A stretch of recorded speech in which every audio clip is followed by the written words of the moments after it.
Well, today is Earth Day, and we all know we must do our part to protect and preserve our homeland. Francis WhiskeyJack, an honorable elder from the Saddle Lake First Nation, joins us in the studio this afternoon. Francis now lives in Edmonton and teaches at the Amiskwaci Academy. Welcome, Francis. Thank you.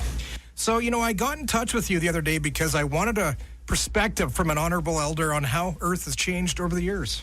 When I think back to about, I'm going to be 66 here, and in the times that I was 6 or 7 year old, things were still pretty well old school.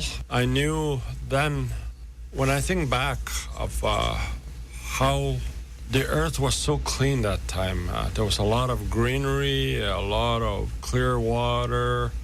I see so much change during the years. I've been alive 60 years, and it seems like yesterday, but so much has changed. And in all ways, like, for instance, I'm pretty up-to-date looking at news now, listening to talk show hosts like David Suzuki, listening to global warming, listening to how economy has affected the earth in many ways because of the oil extractions, people dumping caustic waste in so many areas. So definitely it really has kind of, in one way, disrespected the earth from my perspective, from what I remember as a natural way of living a long time ago. It seems in the past couple of years, it seems to be getting worse. More earthquakes. They're saying a lot of maybe fracking could be a part of that. There's, of course, the droughts in California, and elders in northern parts of the world have also expressed a lot of concern about the rising loss of ice caps. And because of that, traditional food sources are depleting fast. I believe really in that, because I'm a real believer that the medicine wheel teachings are not just a myth. And in order to keep a balance in things, especially thinking about the elements, the wind in general, the earth, the winds, the water, basically just everything needs to be in balance. The sun, the fire, but with so much going on with the fracking, with the like when I think about the balance of the four quadrants of the medicine wheel and these elements, what is replacing the oil extraction, like all the oil that's being taken out? Definitely something has to move or shift.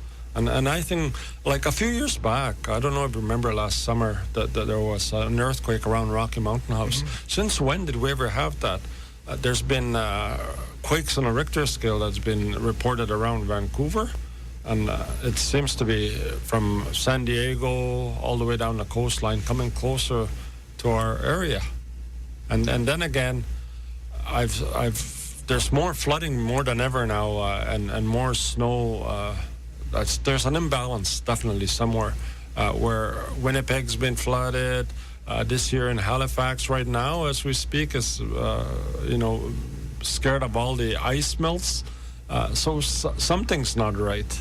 And our winters, remember a couple of years ago, our winters used to be cold. Exactly. And even with that, when you think of global warming and the icebergs are melting more, and there's more melting going on every year, even the glaciers in the national parks.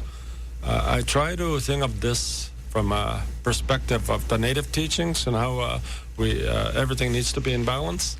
And it seems like everything that's happening today with the gas emissions, within the environment, the toxic waste, the taking of trees to fill the forestry economy, it's not those trees and those things that were set upon Mother Earth were meant for a reason. Right. And one thing I'd like to mention, I may not be very popular when I say this, but a lot of times, even in our own culture, we have these wonderful teachings about keeping Mother Earth clean.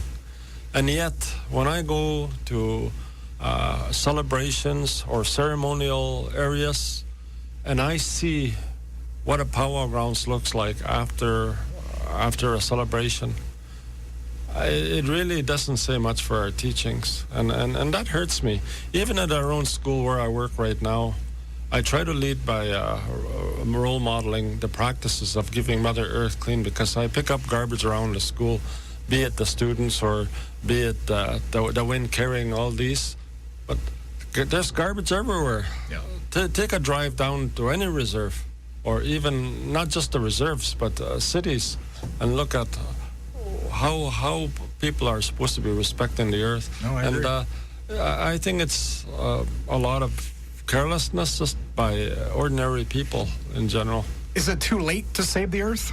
I don't think everything is ever too late, but I think we do more damage than we do to try to keep from damaging. Yeah. It's just human nature. Well, I appreciate you coming in today to talk about Earth Day. Misquachee also has an event coming up this Friday. Right. We have what do we call a spring feast or a spring solstice. And what that does is we honor the 4 seasons. And every time that one season finishes off, like we just finished off the winter season and we're celebrating spring. So we have a feast because we believe in the spirit guides. And we ask those forefathers of ours to come and join us in this feast. Plus, it's a good way to invite community to come and share, to renew old friendships and to make new ones, and also to share our culture with those that are non-native or non-Aboriginal or whatever. But we're all the same human-wise. Yeah. But it's good to share the culture of what was and to feed the people. Francis WhiskeyJack, appreciate you coming in. Well, I appreciate you honoring us for having me here today, Jeremy, so thank you very much.